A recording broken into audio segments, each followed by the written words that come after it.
And welcome to Football Uncut. Of course, I'm Jonah Willett, my partner in crime, Clayton Guillory. Clayton, man, I tell you, we're getting closer to our time to evaluate these top teams in the country.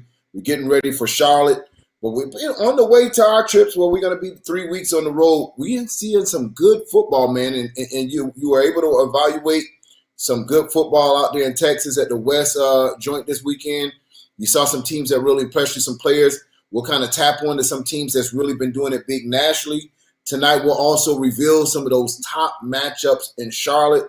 And then we'll also kind of review some highlights, Clay, of some teams that we just really think are really dominant early preseason. And then some teams that we'll congratulate for not dodging smoke and jumping right and running to the fire instead of just the smoke itself.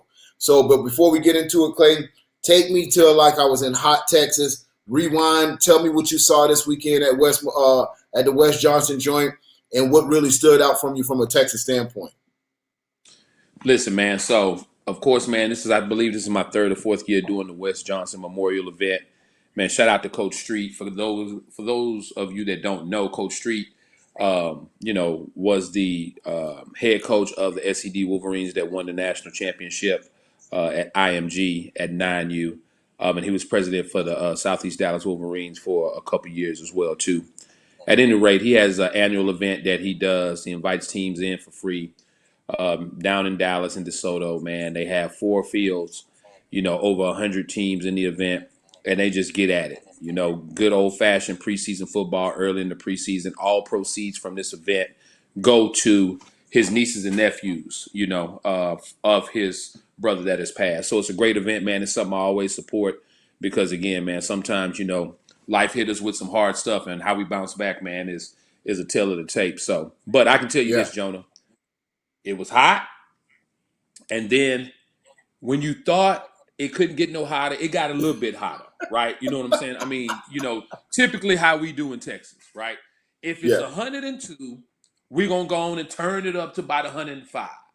And right. then when it hits 105 and you're thinking, okay, sun finna go down, it's going to go down, it jumps up to like 106. You know what I'm saying? But really great event, man. I saw some really good football. Saw some new teams that I'd been hearing about, but I've been wanting to see up close and personal. Saw this 8U team out of Oklahoma called the Oklahoma Sooners, very, very stout team. 9U, Yeah, OTD out of Oklahoma, another team that's very, very competitive. But if we're going to talk about Oklahoma teams, yeah, you can't talk about Oklahoma without talking about more truth on the 10U level. This is a team that made it yeah, to the national semifinals last year at the YNC. They were ranked, I think at the end of the year, either number 5 or number 6 in the country in our final yeah. poll. And I was excited to see how they bounce back because here was the thing. There's been kind of a split.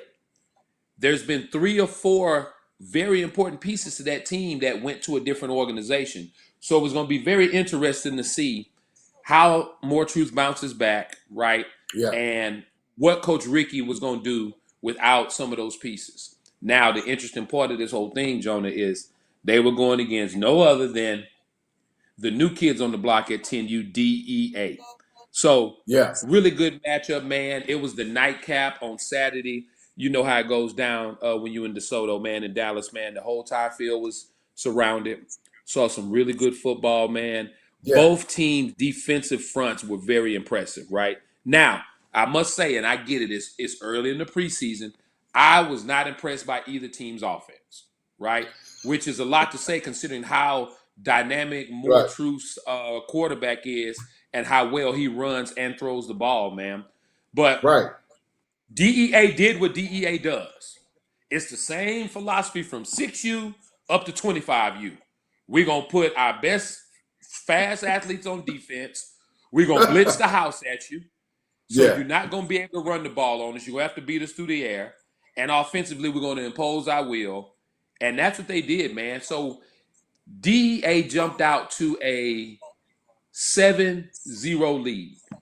And towards the end of the game, and we're talking about a defensive battle, back and forth, back and forth, back and Yeah. forth, a game of chess, punting the ball, working on field positions back and forth. And what happened was More Truth gets the ball, I believe, with about maybe 2 minutes left.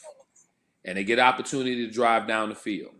And they run their first 2 plays, and DEA, sniffs it out, sacks the quarterback.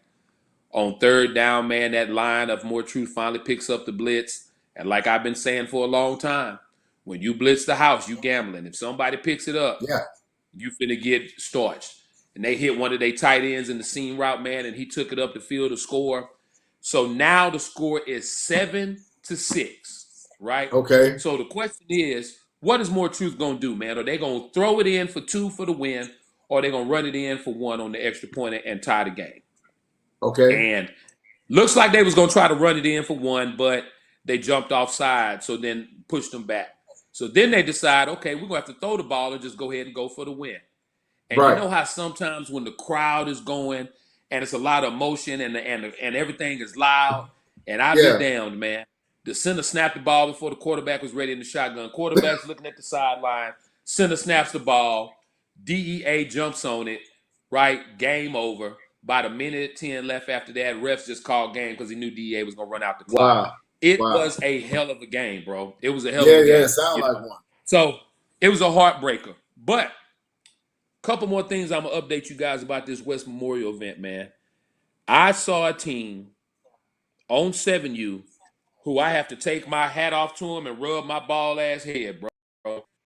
I think I'm gonna tell you, man, this team right here, they might have a shot. My award for the most impressive team at the West Johnson Memorial event goes to 7U TNS. Man, they are big, they are fast, they are physical, bro. They've got a very dynamic quarterback that's very smart. Not only does he run the ball, he throws it at 7U. Yeah. They defense, a big defensive line that flies to the ball. They've got scat backs that can get shifty and get sideline And to get sideline missing. and get upfield.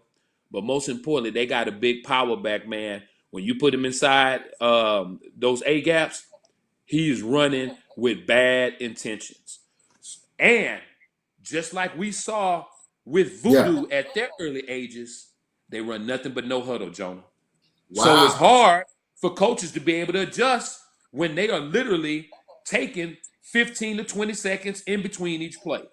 So I Yeah. think Zimmy Daniels has got him a good team with that one. TNS 7U. You heard it here first, guys. Be on the lookout for them. I will be very surprised if a team in Texas or regionally, Texas, Oklahoma, New Mexico, Louisiana, is going to be able to match up with this team. They may run the Wow. table until they meet somebody That's a from bold Atlanta statement, Clay. or Florida at Nationals, man. So, but great That's a event, great bold event. statement. So, Yeah, Clay, yeah. I'm hearing it all the way in Florida. I'm chilling. I'm by poolside, and I'm hearing Space City. Space City.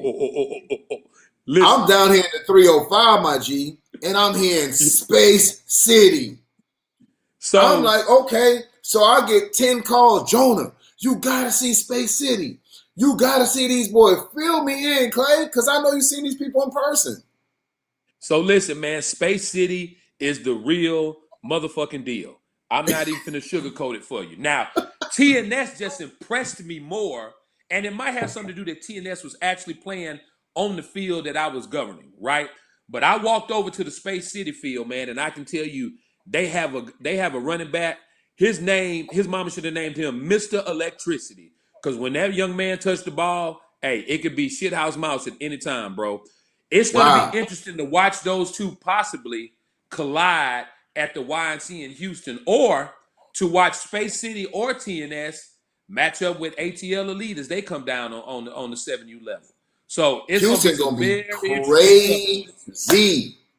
Crazy. Yeah, So so for the people who don't know, so in this event, they always keep Clay and I informed, and they were just telling me how Space City at the 7U just was dynamic, was fast, it was explosive, yeah, and they didn't yeah. see anything like it offensively in a long time.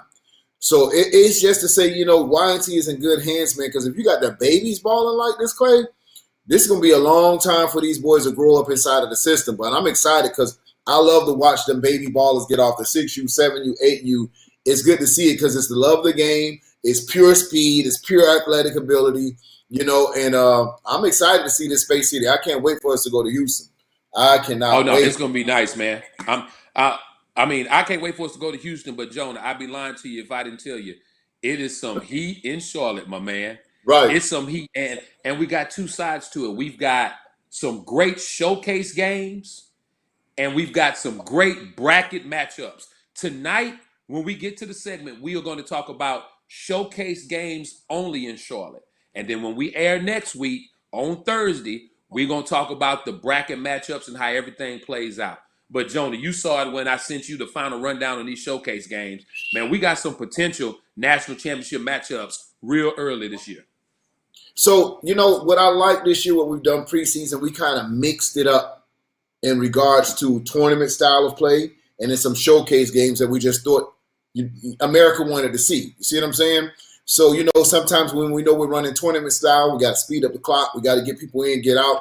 Showcase games, 4 quarters of football. America wants to see it. And if we believe in our own motto, Clay, we say don't run from that smoke. We want to see this good football. And so that's how we I know I mix a do. lot of the Houston, Charlotte, and DMV has a mixture of the two. Those showcase games is like a steel cage match. You can't get in. We're going to close the gate. We're going to lock you in there. 4 quarters of football, you got to get it in. You understand? And for the teams that's trying to get in there, we want to see who want to make a name for themselves. We got you in tournament play so you can play different teams to go ahead and earn your name. So it's just a real great system in the preseason, man. Just Clay, it's a brilliant idea, man. I'm excited about it. And talking about exciting, Clay, I got to say, one of the most exciting youth football games I've seen in a long time happened I know in where you were. Georgia this weekend. I knew You where you can't was take going. nothing away from these babies. You can't take nothing I knew away where from you was these. going. Yep. So you and I have been getting on this show for, I want to say, 3 or 4 years now, showing how Lambeau has not been challenged because they've just been so dominant, right? And they have. All hats off to Lambeau. Whenever you are the man, you're gonna get everybody's best shot. I truly believe that. You're the target. So people are gonna play up to your level of competition. And so Lambeau can't blow everybody out by 35 points every game. Sooner or later, you're gonna have somebody who feel they just as tough. Well, Lambeau ran into that team in their own backyard in their own tournament, the Fort Lauderdale Hurricanes. Now, let me give you some history on the Fort Lauderdale Hurricanes team, Clay. If you go back a couple years in IMG, when we hosted, it was Fort Lauderdale Hurricanes against the Crew. It came Yep. down to a questionable call at the end of the game, a holding play that took a touchdown off the board for Fort Lauderdale Hurricanes. If it wasn't for that holding play, it's a different conversation. It would have been Yep. Lambeau versus Fort Lauderdale Hurricanes for a national championship back then. So sometimes the football gods, they want to see a matchup that they want to see. They're going to work it out, even if it's a couple years later. So here you go, preseason. These two Goliaths, they dominate the tournament that Howard, shout out to Coach Howard from Lambeau, throwing a great tournament. I heard nothing but great reviews about it. And they ended up playing in the championship game, showcase game, I should say. And man, let's take a look at the highlights right now, man.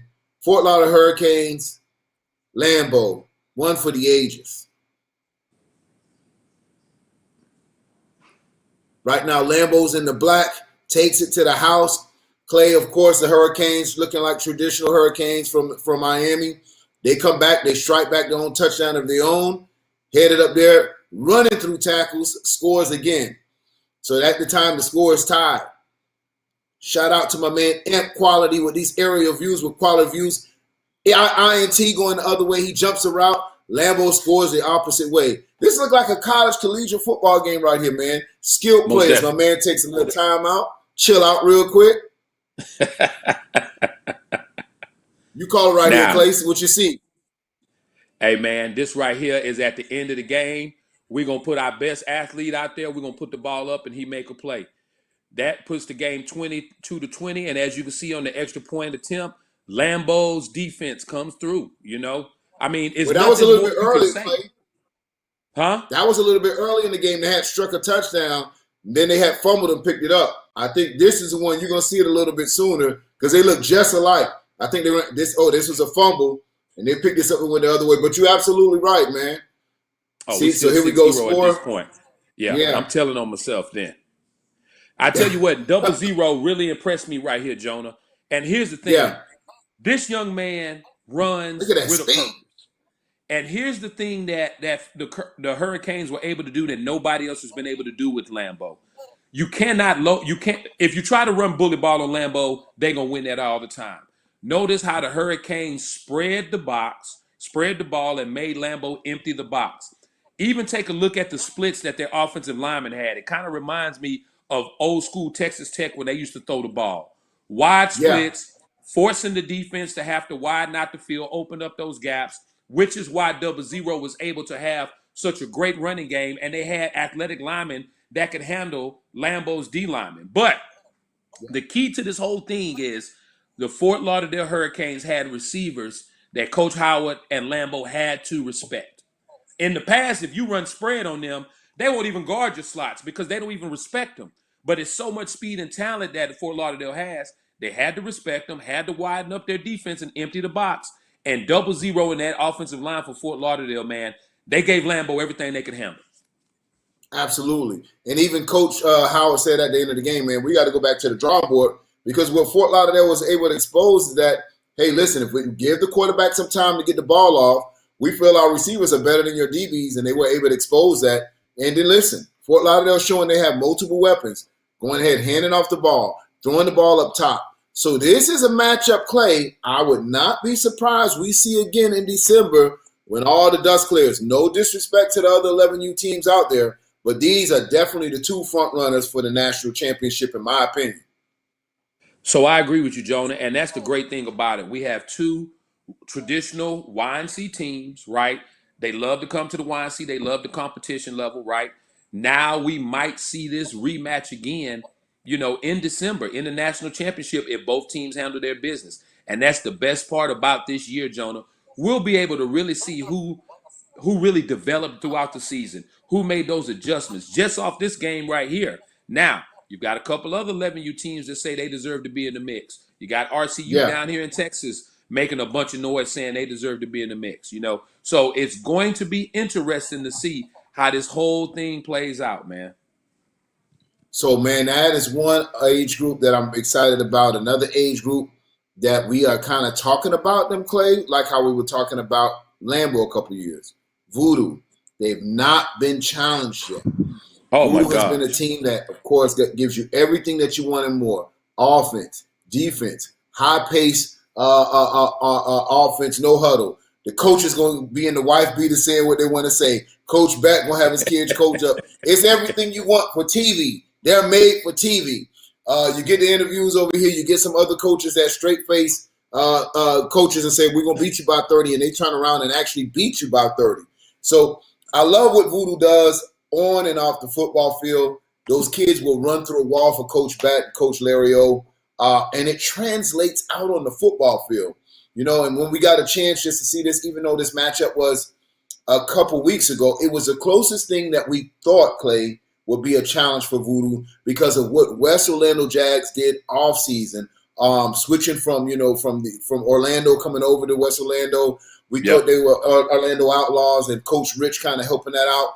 The acquisitions on the offseason, on paper, they were supposed to challenge this Voodoo team. It didn't turn out to be that way, man. I think all the bulletin board material, everything came out there. Those kids who came out on a mission. Let's take a look at it right now, how it all went down right here on Football Uncut. And I'm not gonna lie to you, Jonah, man. I honestly thought that the Orlando team would have a better showing because, like you said, combination of Orlando Outlaws and West Orlando Jaguars, man. But Voodoo showed why they are Voodoo, man. And there was a And this snippet kid's at the still running after he scored. He ain't slowed down yet. He's still at the same sprint going back to the huddle. Look at the look at acceleration how they play. Look at the jump exactly. cuts. That's exactly what I was going to say. Look at the speed. Look how they're cutting on the dime. They're playing with confidence. Most importantly, everybody knows where they're supposed to be. That's a true team right there. And I caught the little segment.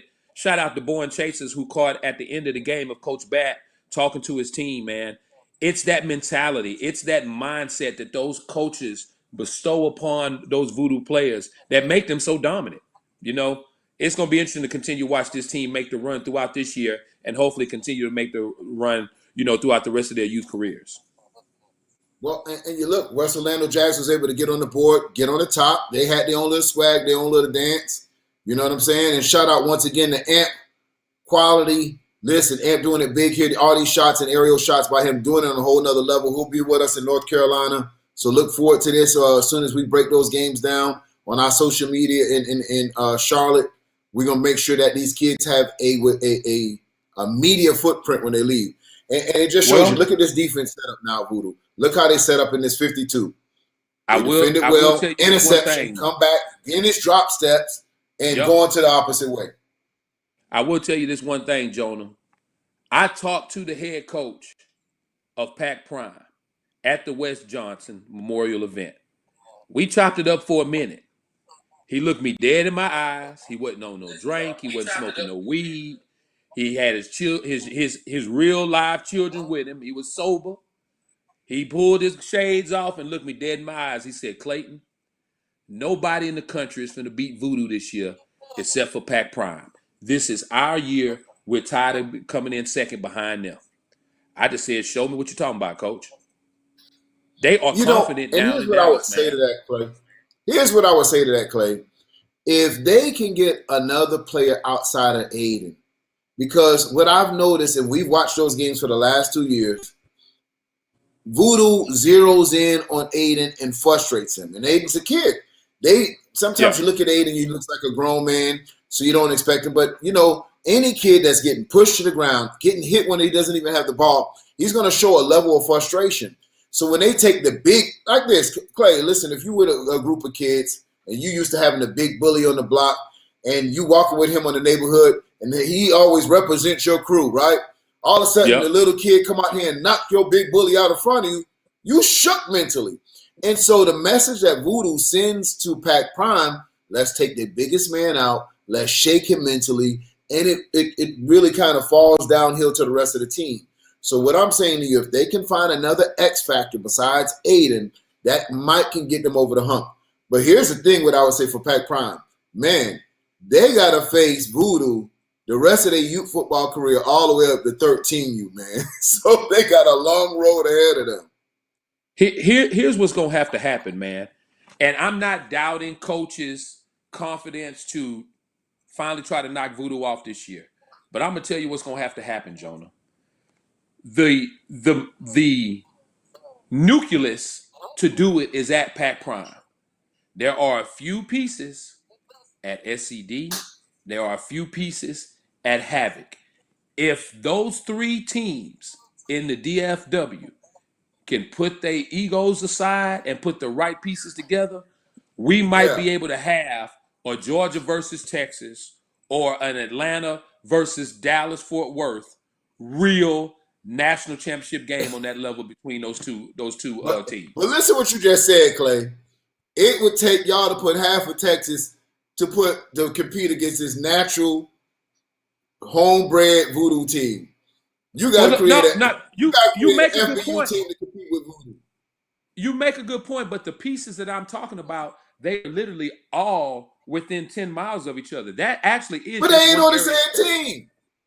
So They're let me not go on the get same some team. players That off part of is right. let me get some players off Atlanta Elite. Let me get some players. So, but nah, that's just really a compliment what you're saying, Clay. That you're evaluating the talent and you see it's going to take.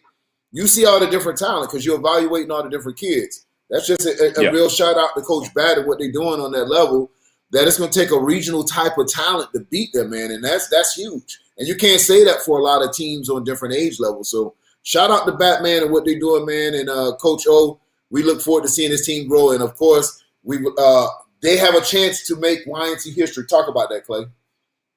So right now, Voodoo is on pace to continuously win YNC championship after YNC championship after YNC championship. Now, shout out to Coach Reggie and RDU who won 4 in a row doing their high time. But right now, Voodoo is on pace to win their fourth one this year. And then at that point, they could go 5, 6, 7, 8, 9, and so on and so on. They are on track to be the first team in YNC history to win every age level from 6U all the way up. And if they do that, Jonah, I think this is what we have to do, man. If they do that, if they run the table from 6U and let's just say all the way to 13U, because sometimes it's really hard to Yeah, get a 14U in Georgia. yeah, If they run the right. table from 6U to 13U, Jonah, I think it's time, man. You just go on and open that safe that's in your that's in your bathroom, bro, and go and break them off about maybe 30, Not the 40,000, bathroom man. I safe, mean, bro. give them the Hey, not the cash that you got bathroom in the safe. safe. Oh man, I'm gonna be like Pinky off of what you call it, Nicka. Say one more thing. Oh, You hey know what I'm man, saying? right now, Voodoo is sitting at 87-0 in regulation games, I believe. That's And crazy. how monumental will it be that they will be, or possibly could be, over 100-0 when they land in South Florida for the YNC National Championship? That's so dope, man. I love it for look. I love it for the culture. I love it for the babies. I love it because it's real. It's authentic.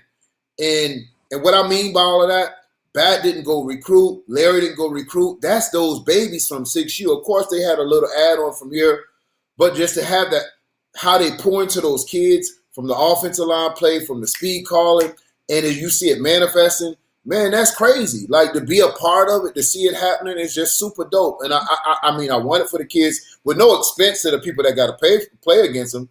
But man, if you want to knock them out, you better punch them in the mouth, or they're gonna do what they've been doing. You understand what I'm saying? So it's crazy that we could just be witnessing it, man. And so where can you say this elsewhere?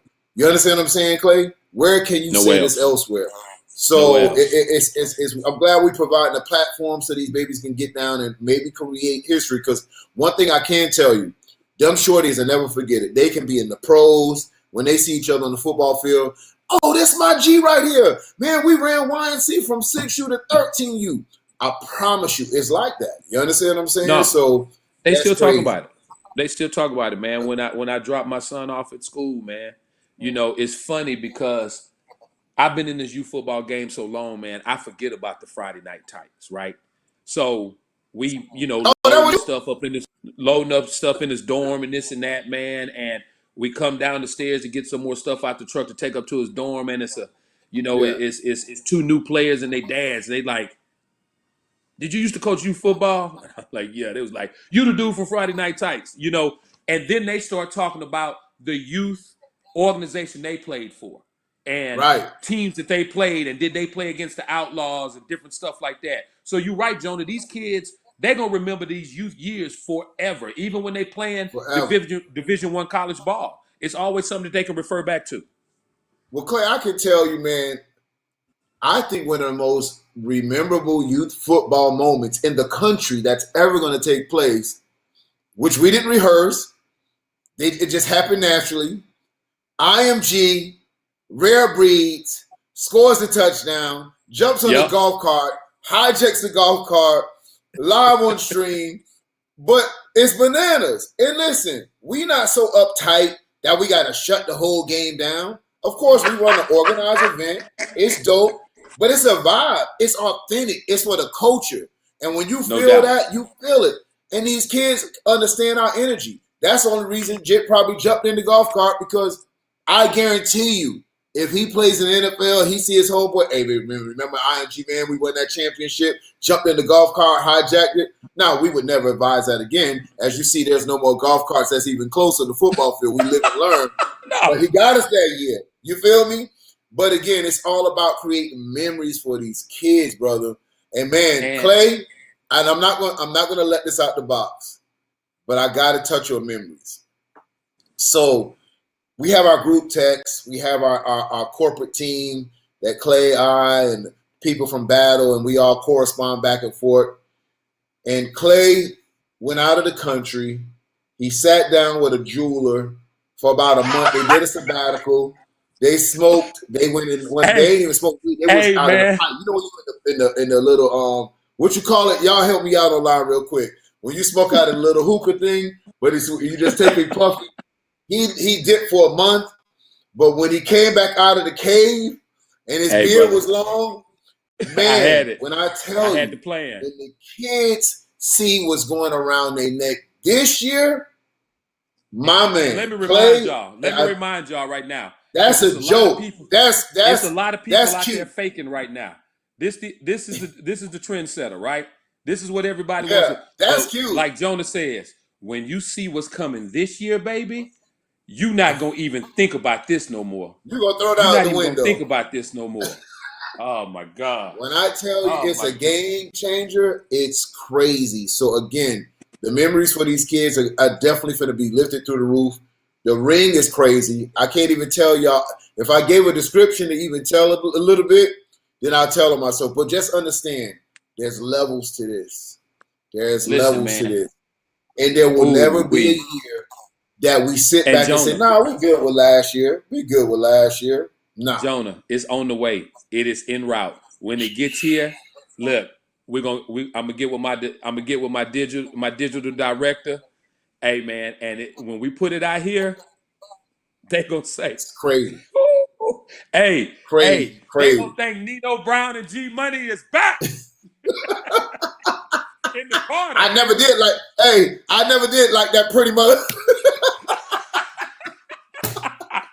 No doubt, no All right, doubt, let me man. keep it PG. I know we uncut. All right, let me keep it moving, man. So look, so we keep these people locked and loaded. Man, another team that I think is super dominant coming out the Texas area that is going to be a real challenge to beat this year. They look just as good as they did last year, coming in representing what they hinged and laid their hat on, man, is defense. And man, they got some goons, bro. They got some monsters.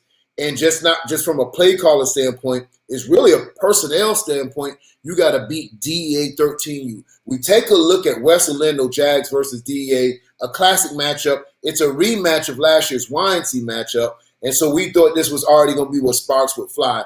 But DEA still is the king of the hill as they come out and take on their nemesis who they faced last year. Let's take a look at it right here on Football Uncut. West And as Orlando you can see, Jazz coming out man, there looking clean. You know what I'm yep. saying? That's a different type of color coordination vibe right there. Light blue and the red. And shout out to Coach Josh and them what they're doing for those kids too. Now, even though DA came out victorious in this game, Clay, this team showed a lot of like the best players in the country. Got an offer while he was out there with college coaches evaluating. Can't be in number 21, of course. Listen, do you think these two are the two front runners? Now, before you answer that question, Clay, we already know what Coach Keefe does out in the West Coast, but we haven't seen them as of yet take on teams, so we haven't been able to evaluate them as of yet. 13U still looks like a crazy, crazy matchup because of you got Real Deal, you got the Money Team, you got DEA, you got OG Ducks now throwing their hats in the match, and they were great from there. So you got the Real Deal team that's out of Georgia. You got so many teams right here at the 13U. Do you still think West Orlando is still good enough to be at that number two position right behind DEA? So I think West Orlando is in prime position to be at the number 2 spot, and the reason being is because they did some things that a lot of people won't do. They are playing DEA right now when they are at their height. And listen to me with what I say about when they're at their height. Right now, I've said this before, I'm gonna say it again. If you take a line at the most northern part of the state of Texas, and you draw a line from coast to coast, east to west from that point, and take everything north of that line and put the best 35 kids together you can find at 13 years old, they will still not beat this DEA team that you see right here today. Now, Wow. listen to what I'm saying. Right now, DEA is at their height of the season, and the West Orlando Jaguars took that on, which is going to prepare them for the remainder of the season. But the reason I say right now they're at their height is because you've got Nehemiah on the team right now, number 2, who is a bona fide goon. You still got Jeremiah on the team. You still have several players on that team that are major contributors that when high school ball starts, they won't be able to play because they will be on JV or varsity. So the question is, how much different is that team without those players? Or what you're really going to see is how good of a coaching staff DEA really has once they have to play games without those players. That's the Yeah. part that's really going to be interesting. Yeah, and shout out to West Atlanta. Of course, you got Tootie that's coming back, number 22, At speed, so he had a broken fibula, comes back, adds a little bit more punch to that power. But I'm excited to see. And then listen, number 2 for DEA is just a straight dog, Clay. Defensively, offensively, Bona and fide. he's a game changer. I watched him pregame in West Orlando Jag. He had the fighter stare down. He's at the coin toss, eye to eye contact, did not blink. And I think those type of players set the tone. But I can tell you this: no matter how this season turns out, I cannot wait till December. This is one age division I don't want to miss any of the games. I can tell you, this is going to be so intense like it was on 12U last year.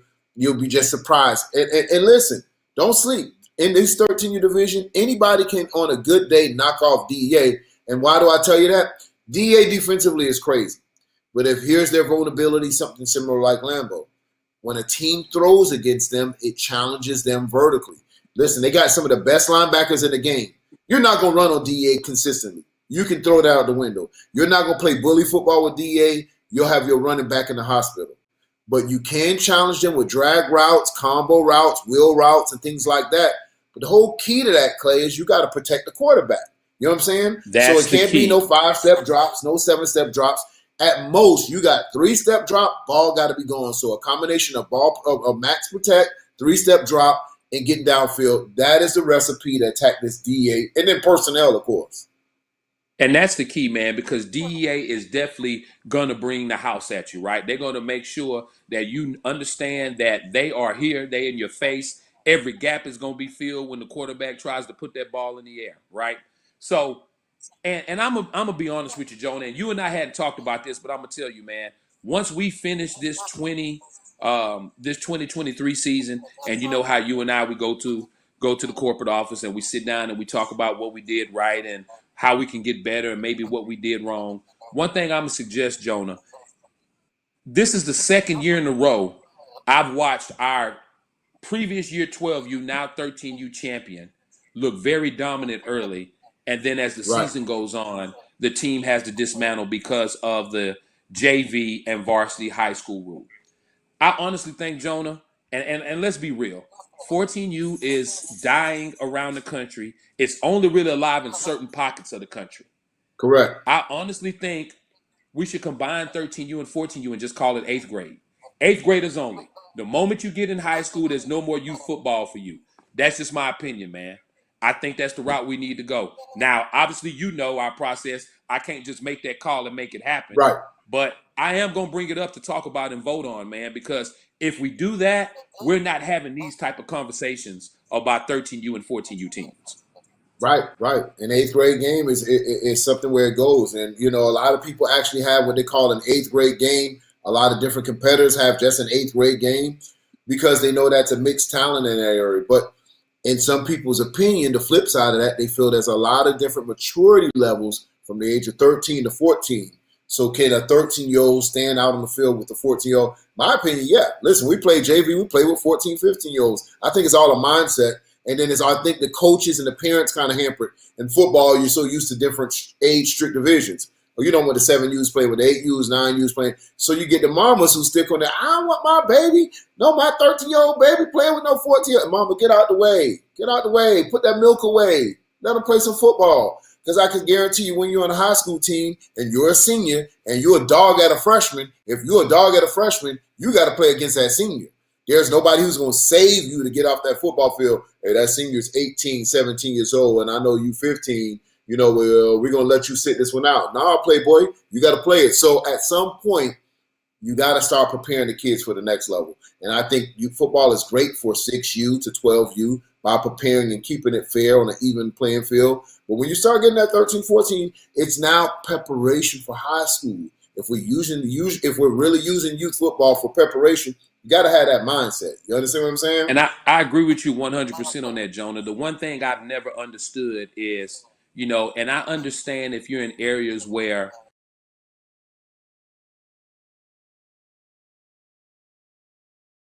understood if a kid is on at least a junior varsity level, why is he even still considering youth football? Some people may say, well, he's not on the varsity, so it don't matter, but it does. It really does.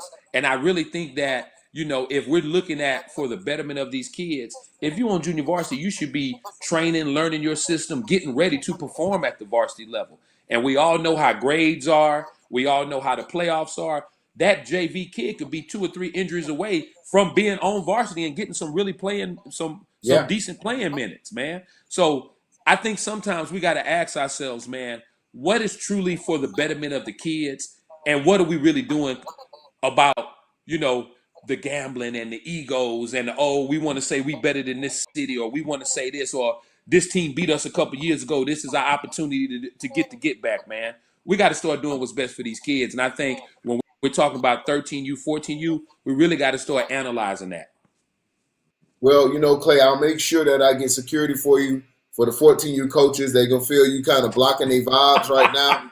So at Charlotte, I will have your security detail at ready. And I can tell you 4 or 5 who's going to roll up on you in that area.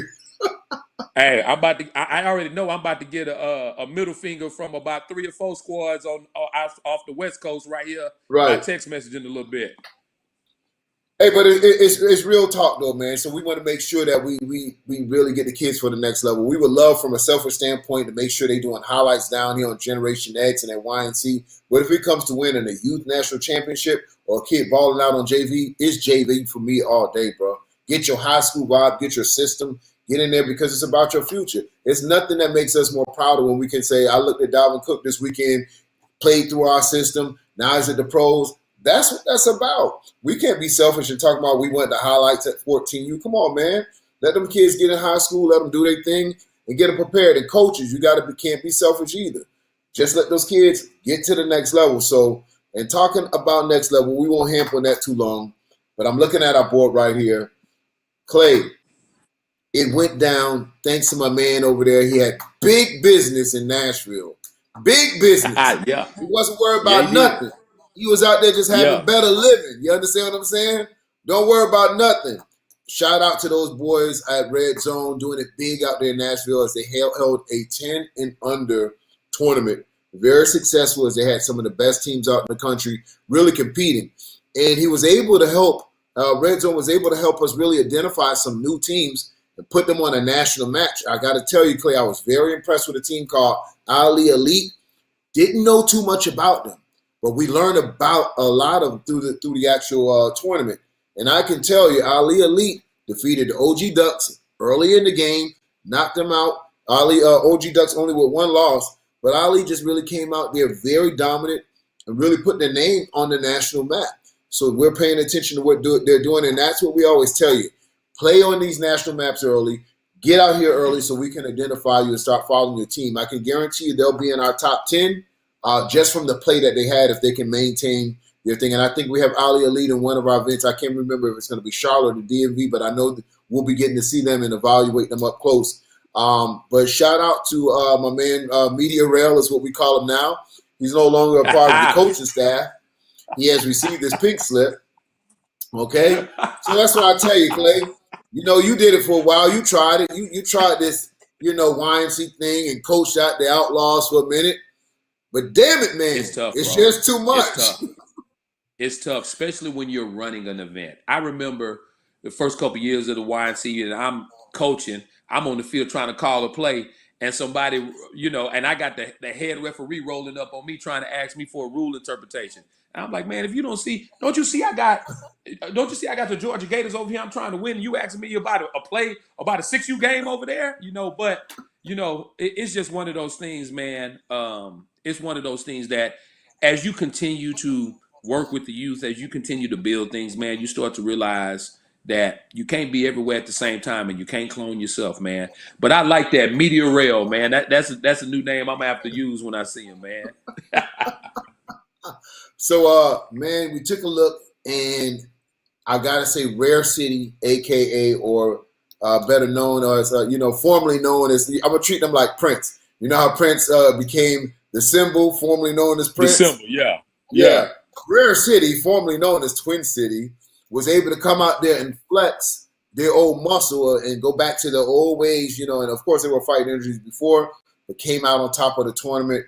Rare City really just taking punishment out. Let's take a couple to look at their highlights as they were able to defend their their dominance in Nashville.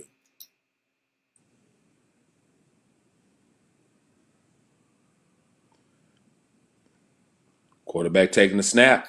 Oh, that looks like it's Oh, Fort yeah, Lauderdale that's like the Hurricanes. Fort Lauderdale one. Yeah, that was my bad. So we have Fort Lauderdale Hurricanes. That was a play that and shout out to Born Chasers with the great footage of catching that touchdown against Lambeau. And that's what we were talking about earlier in the broadcast, man. That is where Lambeau look. You see DBs fighting for their lives out there. But I'm sure Howard's going to tighten that up because they know next time they see Fort Lauderdale Hurricanes or what they're going to do. But moving on to the Look at the next. crowd, though, Jonah. Oh, yeah. Look at the crowd, Oh, Jonah. You know everybody what I'm knew that saying? was going to be the matchup. And that's the thing I love about youth football, man. You've got certain pockets of the country where they really come out to support youth football, and Atlanta's one of them. But here you go, And right this is here. bully. This is what Rare City does right there. Number 0, bully football. Nothing pretty. You know. Hey, and talking that hot shit right in the camera, man. That's Oh how I yeah. like it, right there. Look at it here, and watch the block play that seals that play, man. There's gonna be a vicious block right at the goal line. We might be going to the next play again. I don't know if Al can make sure we see this play once again. There's a block that is going to decleat my man right here. Watch that block right. Boom! Right out there. Of there. Right there. Out of there. And it's simple things like that. Team football that opens up plays like that. If you don't pay attention in the trenches, and let me tell you, I can guarantee my man went to collect his mouthpiece over there. And then this is for the extra point. I can tell you, when you play this type of game early in the season, you play this type of game this early in the season, it brings something out in your kids, man, that just propels them further and further throughout the season.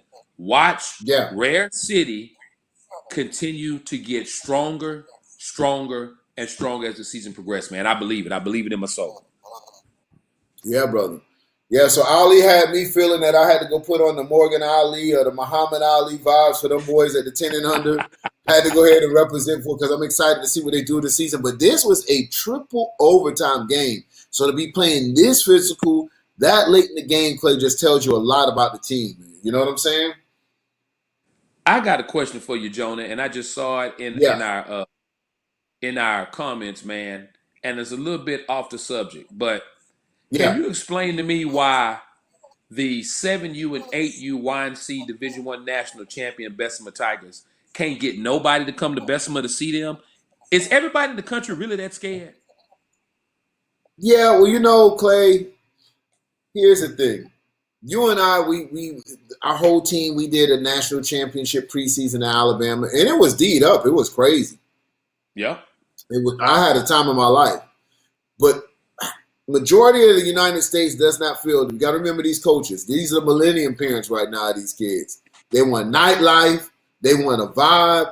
That's why Charlotte is so D'd up. We're gonna release Charlotte in a minute, y'all. So y'all log in. Y'all can start sharing it. Let them know we about to start sharing Charlotte.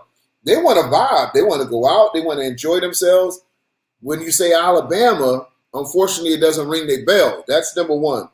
Number two, they're not the sexy national champion. To me, they came out, they did their thing. They're not the rare breeds that rings your bells or the OG Ducks that come in out with the chrome helmets and the yellow. You know what I'm saying? They're not the voodoo. They're, in Bessemer. It's just like beating the Alabama Crimson Tide. Alabama Crimson Tide, they come out with a little Born 14 on the helmet, white letter numbers. They're not the Florida States or the UMs and, doing all the flashiness. So the people just feel like we don't have to go to Bessemer. We don't have to go play them until you get in front of Bessemer and Bessemer punches you in the mouth. Then you get the reality check of why they are national champs. So it's going to be hard for them to have people come in and play them. And I know as a champ, you don't feel like, man, I don't want to travel everywhere and prove that we are the national champion. So it's a catch-22. But that's my opinion, Clay. It's not logistically sexy. Bessemer hasn't been the flashy. They don't have coaches that come on social media that come and sell out. These guys are clean-cut guys. So they're the vanilla pillbox type of guys. And my opinion, but listen, they're hello football coaches, hello football players, and they're going to be hard to beat this year as they were last year at both age divisions. It'll be interesting to see, man, because if we're being honest, let's not forget Bessemer won YNC Division I Organization of the Year. not only for their 2 national championships, but even for some of their national runner-ups, and the placement of some of their other teams. So you're talking about a complete org from top to bottom. Seems like to me, if I'm an organization like a OG Ducks or a Rare Breeds or an Atlanta Elite or maybe even the Fort Lauderdale Hurricanes, and I've got maybe an SED Wolverines, if I've got a complete organization from top to bottom, man, why not get a couple charter buses up? Rent a couple charter buses, drive on up to Bessemer, Alabama, and see if I can knock off the national champs before they really get rolling. I don't Well, know, I'm man. gonna Maybe tell you you what think it's gonna different. take. I'm gonna tell you what it's gonna take. I remember a team that was similar to this. It was the Georgia Eagles. They looked very vanilla. They looked chill. But what the Georgia Eagles did, they said, you know what, we're gonna take it on the chin and we're gonna go out there and we're gonna take it. And it was you and I first seeing that how they used to air attack. We like, yo, have you seen the quarterback? Have you seen 22? Yep, yep. And so sometimes you got to go out there and snatch that respect. That's thinking instead of thinking the respect. And it's just a respect thing. Bama doesn't get the respect that these other states do. We talk about Florida, that's sexy. We talk about California, that's sexy. Texas is hot, but they still got sexy when it comes to football. Bama, they haven't been known for the sex. So sometimes you got to go as an individual team, go out there, kick ass, take names to people that really recognize who you are. Create your own stardom. I'll tell you another team that did it, who snatched their respect. No one thought football, and I say this all the time, Clay. Nobody thought football came from Louisville. It's a basketball Nope, state. When the nope. Louisville Chargers came out, there was Sequoia and all those other players, and Jaheim, his son. They went to Atlanta. They went to Miami. They went to those and kicked ass. Well, you had to be like, man, Louisville Chargers for real. So I think that's what the Bessemer Tigers going to have to do in a sense. Go out there, snatch your respect. I respect them. I've seen them in place, in person, I should say. They got all my respect at both age groups. Oh, and they're No, right. The I crew did it. I'm looking at some of these comments. And no. Twin City did it. Who heard of hell? Twin City? Where the hell is Twin City at? That's what people are thinking. Oh, it's between Columbus but Twin City came out there. They took their respect. You know who else did it too, Jonah? And we witnessed it, man. This second Rare Breed team. Remember? Went out to DMV, right? Yeah, Went out to where else did they go? They went somewhere else outside of there. They went down to Louisiana, went down to yep, Florida, went out and took their respect because at that time, I was the first one, to tell you. When they went to DMV, I did not think that they were going to walk away with a win. I did right, not. And when they walked away with that win, that's when they made a believer out of me. yeah. So So, that's what it takes. That's what it's gonna take, man. So Clay, take me on the tour, man, of these Charlotte. What's the vibe? What are we looking like? Tell if I'm a 2-year-old kid, I'm just signing on now. I don't know what's going on in Charlotte. Wake me up to it. all right, man. So it's going down weekend after this coming weekend in Charlotte, right? We got it going down in Fort Mill, South Carolina, which is right outside of Charlotte, because I know that's confusing a lot of people. They're like, why are we calling it Charlotte? The venue's in South Carolina. It's literally like 15 minutes outside the city. And for Yeah, those of you that are really good with your maps, you know that Charlotte's right there by the border, right? We have 48 teams for this event. 48 teams for this event, 3 fields. One field is designated for strictly showcase games. All the right. showcase games are going to be 4 quarters, regulation quarters, all special teams, everything live by Y&C rules. We're going to go get it. The other 2 fields are going to be set up with tournament format. And the reason we're doing tournament format is because on a couple age levels, teams are going to have to play multiple games a day. These are going to be 4 10-minute quarter running clock games. And those age brackets, are specific age brackets because on the showcase game, there were some matchups that the selection committee wanted to see. On the bracket games, there were so many ways we could have did the matchups. We said, man, let's just put them in a tournament and see how's it gonna come out, man. We're gonna see the best How's it coming? matchup. Yeah. Tonight, Jonah and I are releasing the showcase games and schedules. Next Thursday, are you coming into town next Thursday, Jonah? Or are you not Yes, coming in on sir. Friday? All right. So me and Jonah will be side by side.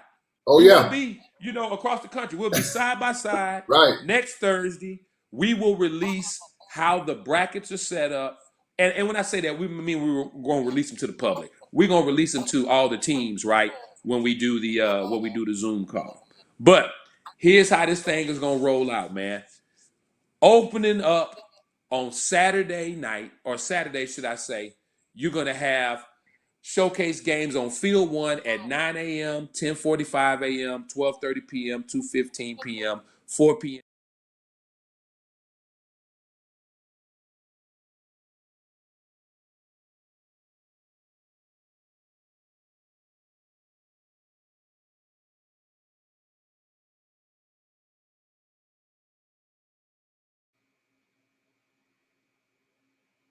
Tigers versus the Division II YNC National Champs, West Orlando Jaguars, champ against champ. At 12:30 p.m., you've got the 404 Bulls on 9U versus the Alpha Dogs on 9U. And then you're going to backdoor that game at 2:15 p.m. with the YNC on 4 9 versus the Montgomery Gators. And from what I hear, man, the Montgomery Gators say Yeah. that they got something for voodoo. So it's going to be interesting to see how this unfolds. At 4 p.m., you got a old-fashioned Atlanta brawl that they couldn't get in their own city. So we going to make it happen in the YNC. 11U, Atlanta Elite Red Dog versus Rare Breeds. And Yeah. then you get the two big matchups that everybody in the country wants to look at. We're Yeah. going to hit it with at 5:45, pound for pound, number one team in the country of any age group, Atlanta Elite Lambeau on 11U versus the kids from Houston, Texas that say we're going to travel across the country to knock off number one, Renegade Wow. Coach United. Yeah. And then Yeah. that final matchup, which I think, Jonah, man, this final matchup is going to be electrifying. We Yeah. have the Division One YNC National Champion, the Georgia Eagles, versus the Division Two YNC National Champions, West Orlando Jaguars. Man, It's gonna be that crazy. Saturday, man, it's gonna be fire, man. On this Saturday right here, Jonah. Which game are you looking most forward to?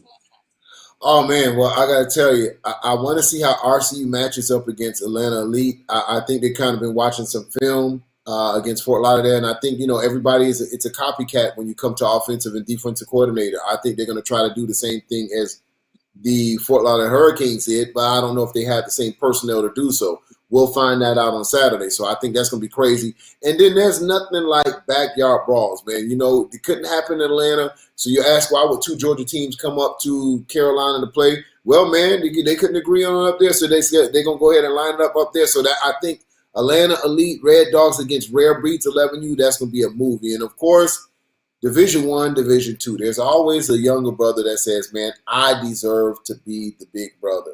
Right?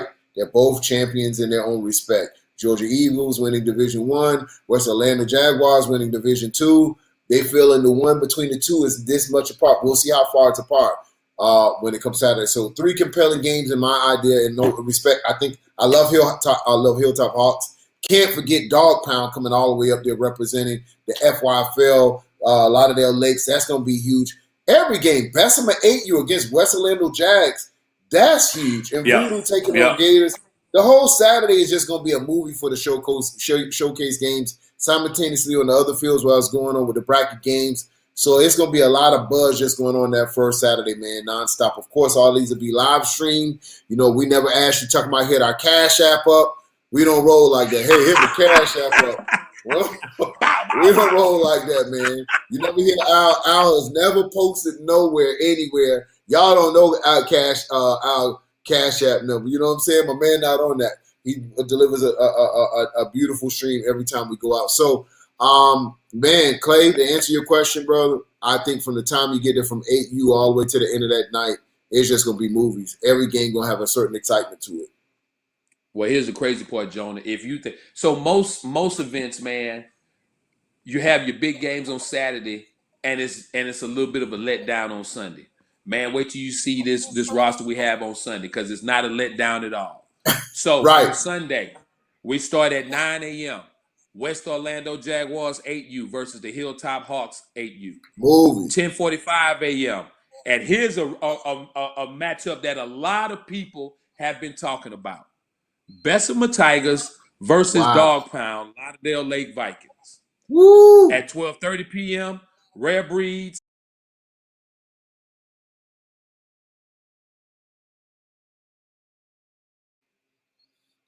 you have the 404 Bulls 9U versus the Montgomery Gators. At 4 p.m., and a lot of people in Alpha Dog Land was saying that they had found something in Voodoo that they could exploit. I'm going to give you your opportunity. 4 p.m., Voodoo 9U versus Alpha Dogs 9U. And then we hitting them with 2 barn burners at the end again. The Battle of Atlanta on 11U, 5:45 p.m., Lambeau versus Red Dog. And then the battle of the 2 YNC national champions. And actually, that 5:45 game is your Division I and Division II champ playing each other on 11U. And then we're going to backdoor it at 7:30, which is the YNC Division I and Division II champs, Rare Breeds versus the Boynton Beach Bulldogs. Come on, Jonah. Quit playing with me, dog. Man, crazy. Carolina is going to be a vibe, man. It is definitely going to be a vibe. So I'm excited, everybody coming out. And then, of course, next week, Clay, we release the rest of the teams. We want to make sure everybody's included. We don't want anyone filling out. I know everybody like, hey, man, we already accepted our invites. Why didn't you talk about? So these are just showcase games.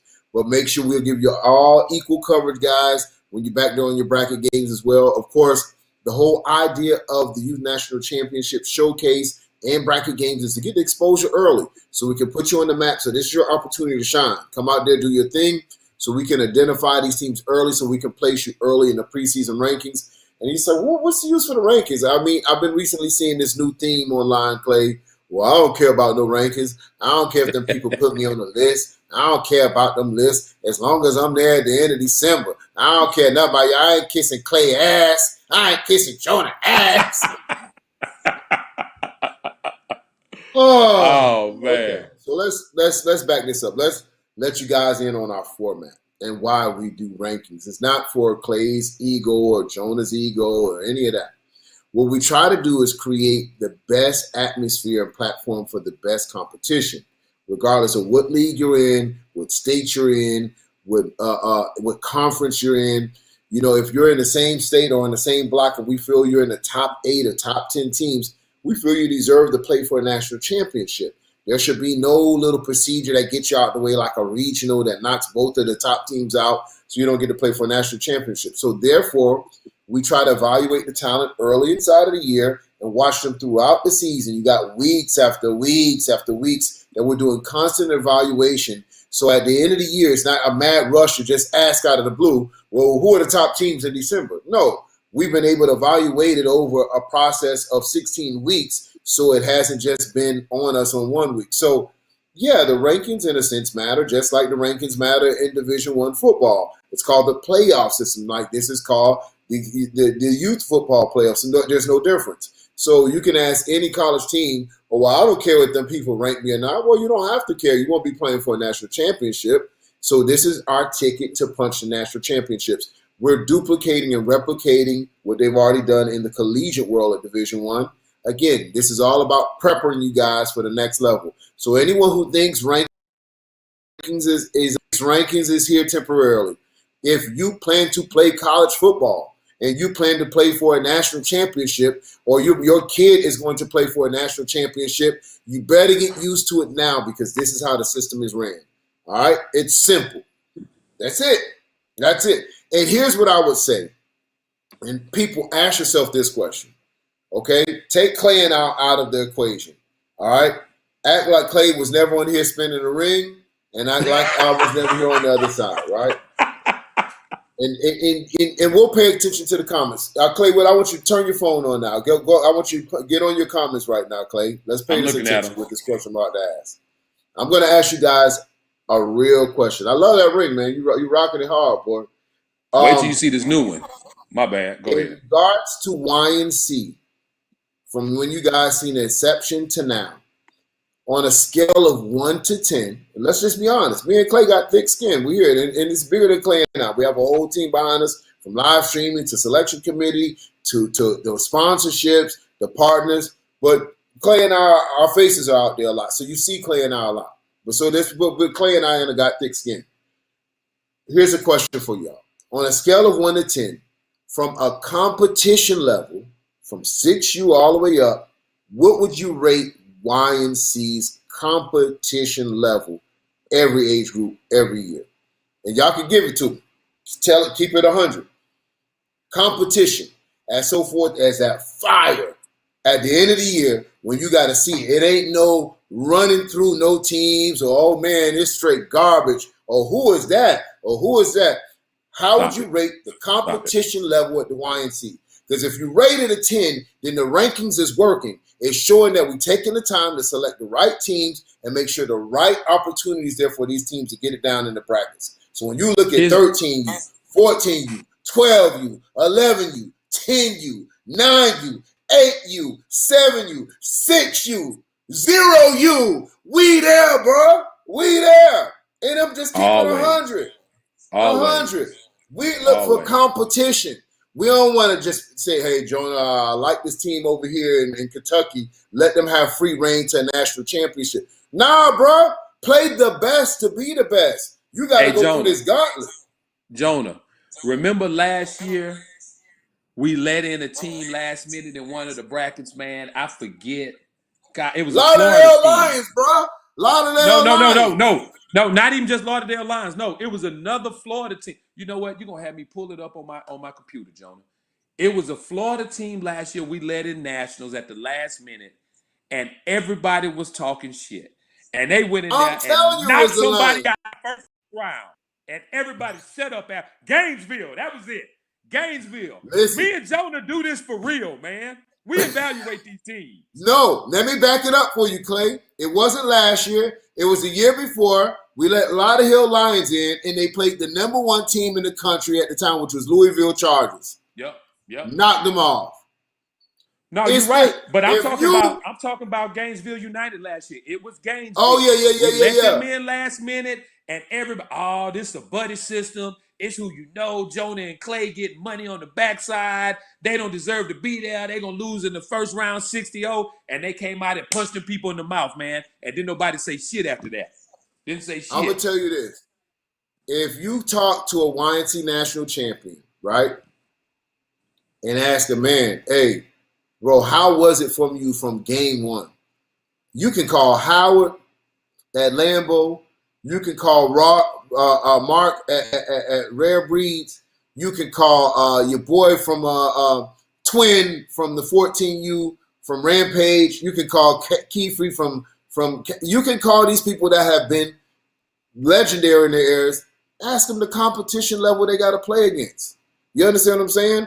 So I got to honest. You know, I thought Duval was exceptional all regular season, and I really thought they would be walking away with some national championships. They had 5 teams in the YNC, Clay, Yep. and the Yep. competition Yep. level is so intense, they walked away with 0 championships. No disrespect to them, but the national level at YNC, it's head banging.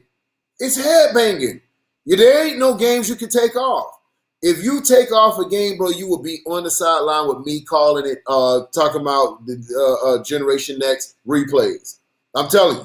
So it's tough, man. It's tough competition. It's what we all about. So please respect when we do the rankings. The rankings is to really put you guys in a position to make sure that we're evaluating the best competition for you to play. We know it costs a lot of money to fly to South Florida. We know it costs a lot of money to get hotels. We know it costs a lot to get down here, so we respect that hustle that y'all putting on to get down here. You think we're going to give y'all some Lulu setups? Not happening.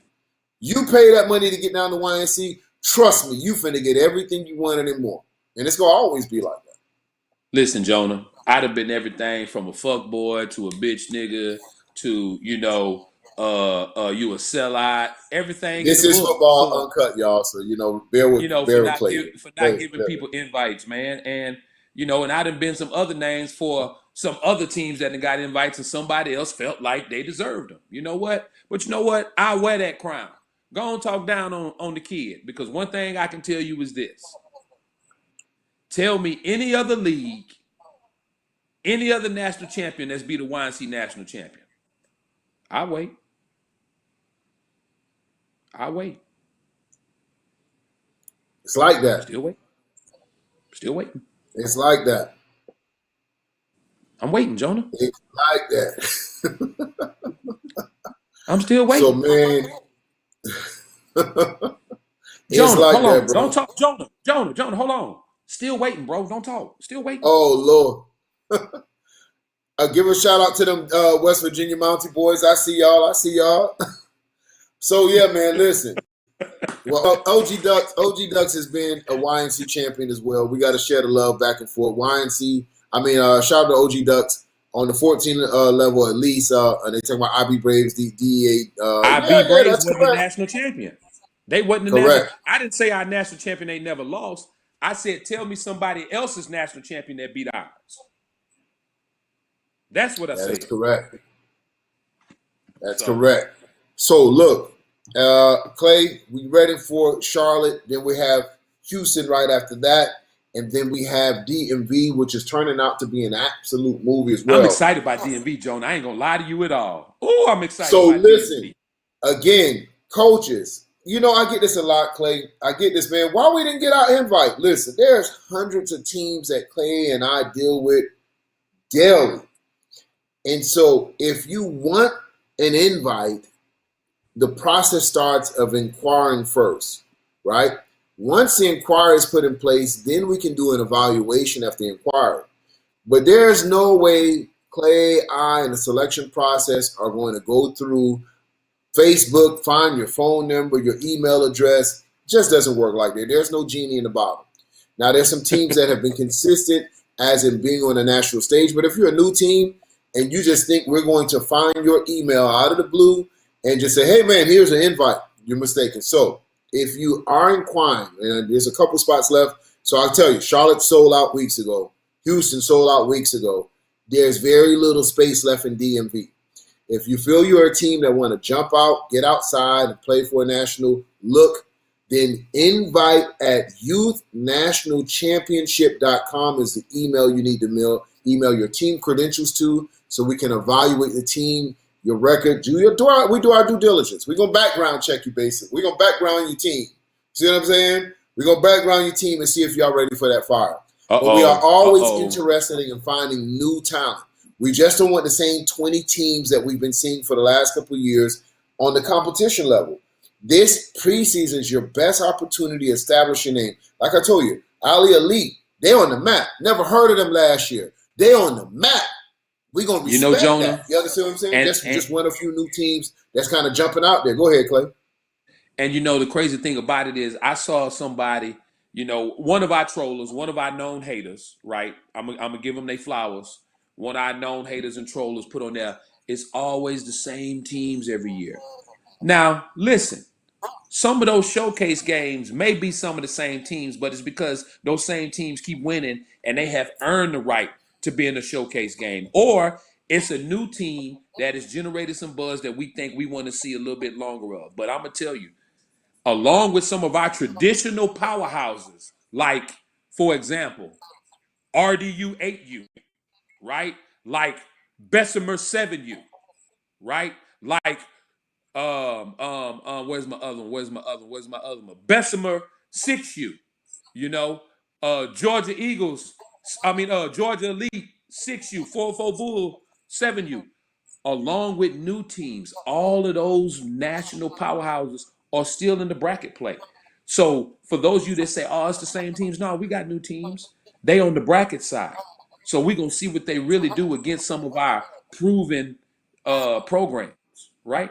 So in the end, it's all going to come out the wash, and the YNC going to be looking, as Jonah would say, the YNC going to be looking blingy. Yeah, that's last year, Dre. I ain't even on that no more, bro. I'm sorry. I'm Jonah, over I it. can't show. I'm gonna tell you why I can't show I'm this just year's saying, jury bro. yet. I'm I a can't show you this year's 2023 jury type of yet. G. I I'm a can't show you 2023 2023. type of G. Listen, bro, I can't show you 2023 because every time we set the trend, every time we show something new, somebody else copy it with a watered down, cheap version of it. I'm trying to Well, keep the listen, quality and integrity in place for my 2023 champions that really want that work. Clay, a lion cannot be persuaded by swaggerless monkeys. Swaggerless monkeys. It ain't our job to do that. We can't police the swaggerless monkeys out here in these streets, man. We can only do us. You feel me? Y'all go ahead, hashtag swaggerless monkeys. We're gonna keep that running for the whole next week. And it's gonna be all that's on the line right now, y'all. It's gonna be an inside joke. Swaggerless monkeys, that's the people who gotta jack what we do because they don't have a creative bone in their body. You know, and that's cool. We ain't gonna fight that. Swaggerless monkeys gotta live too, Clay. But when I tell you when No we doubt. drop this coming out for these babies, oh my gosh. I'm already putting mine on the So real so jeweler vibe. so Jonah, be real with the people. Be real when I first after I came out of my months what they call it what they It was call it worth it. Sabbatical. Yeah. sabbatical. There you go. After I came out my month Yeah. It was sabbatical, worth it. you can't tell me I didn't come out that cave Oh with an idea Lord to make you say, "Oh my Jesus. fucking god." Yeah, you caught the Holy Ghost on that one. I'm not gonna lie. You did your thing. You did that. You did that. I can't wait to see these kids' faces. And that's the thing about it, man. Just seeing these kids' faces when they get that jury, when they get that chunk. And you know, and the coaches can depend on that. You know, we're gonna give them that product. You know what I'm saying? That when they come down there, it's gonna be a vibe. It's gonna be. Listen, as a coach, you're bigger than just X's and O's. You're basically the CEO of your team, right? So if you sign off, hey, we going here, we going there, we're gonna participate in this, we're gonna participate in that. The people really looking at your credibility as a coach is if you did your homework. Coaches can go to bed on knowing when they come to anything YNC affiliated, we on that. You come to Charlotte, it's a vibe automatically. It was worth the money. So you as a coach, or Houston, it's worth the money. DMV is worth the money. National championship is worth the money.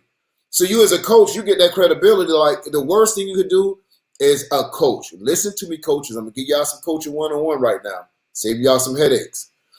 The worst thing you could do as a coach is go take your team to a bootleg function and took your parents' money to make it happen. Lord have mercy.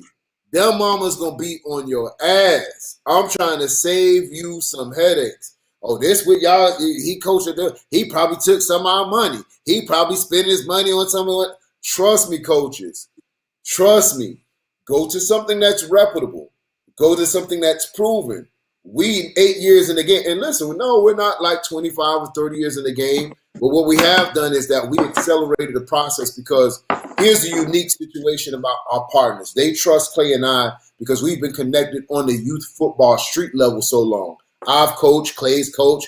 We've been around this for real, for real. See what I'm saying? These rings, this ain't nothing new for us. We've been swagging these kids out. We've been dropped. We concerned about what y'all look. We concerned about when y'all get y'all uniforms when we hook y'all up.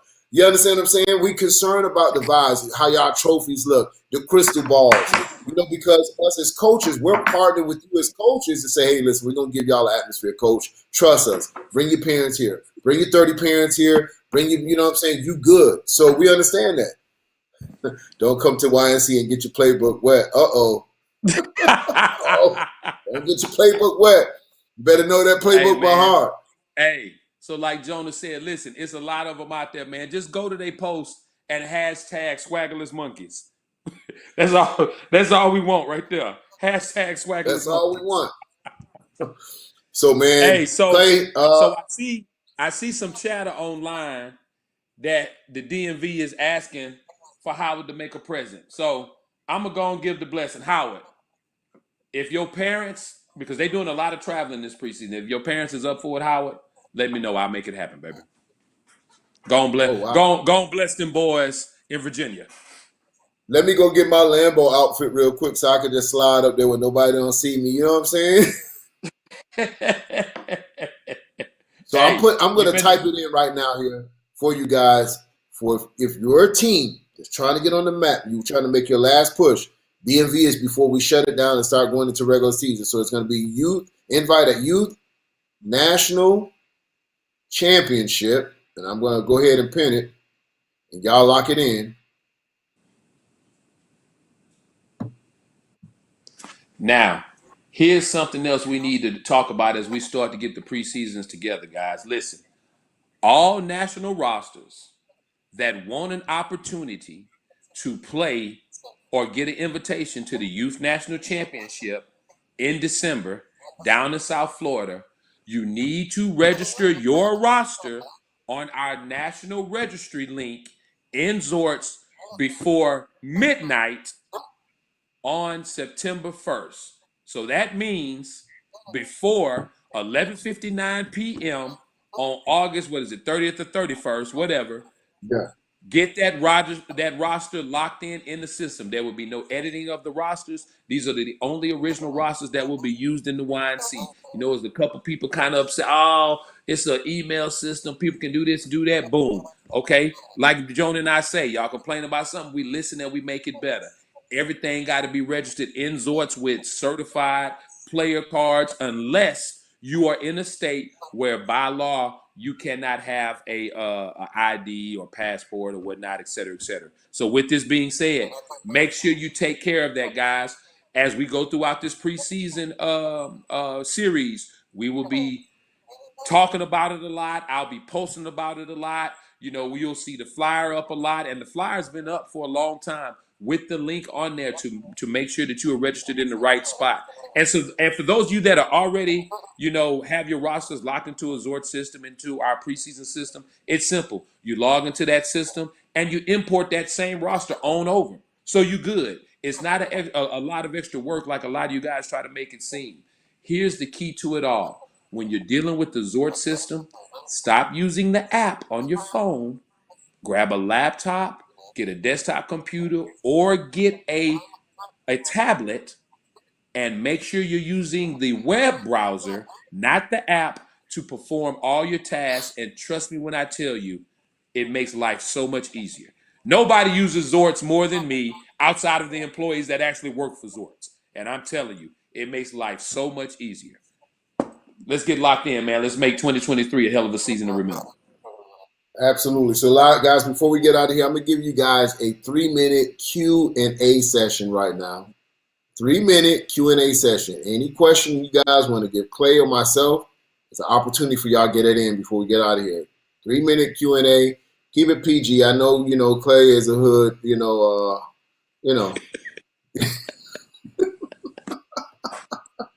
but anything y'all want to Hey, go ahead and Jonah. get out right now, Jonah.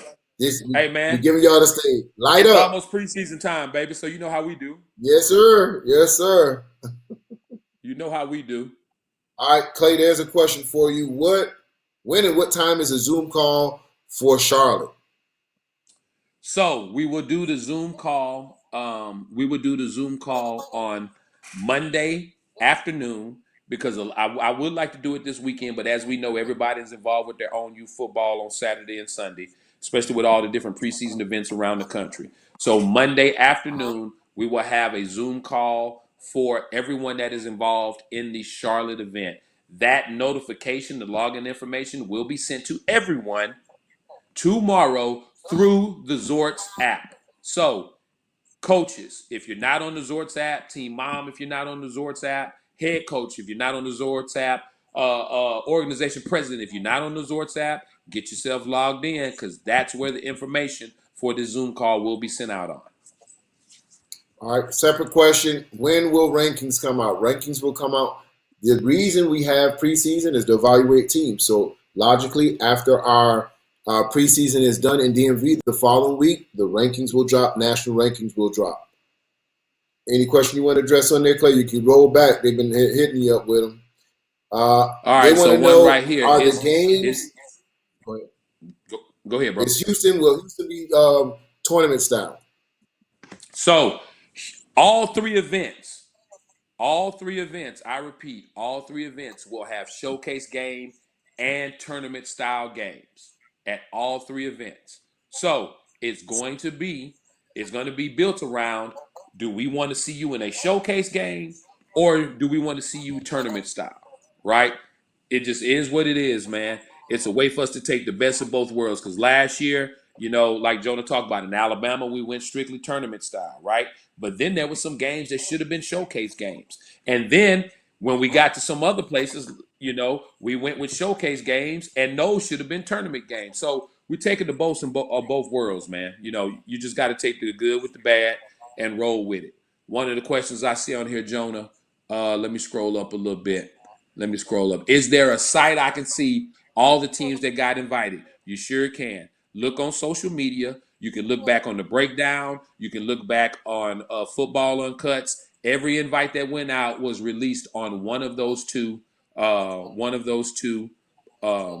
streaming platforms. And so our roster's locked on September 1st.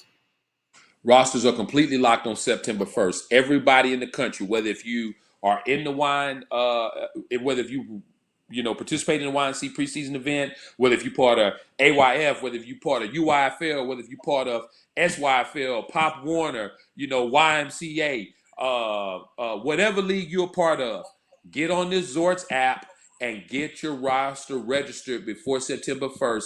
If you think you're going to be one of the top teams in the country and could possibly receive an invite to the big show down in South Florida in December. Do you guys get rings for preseason tournaments? You ain't win nothing.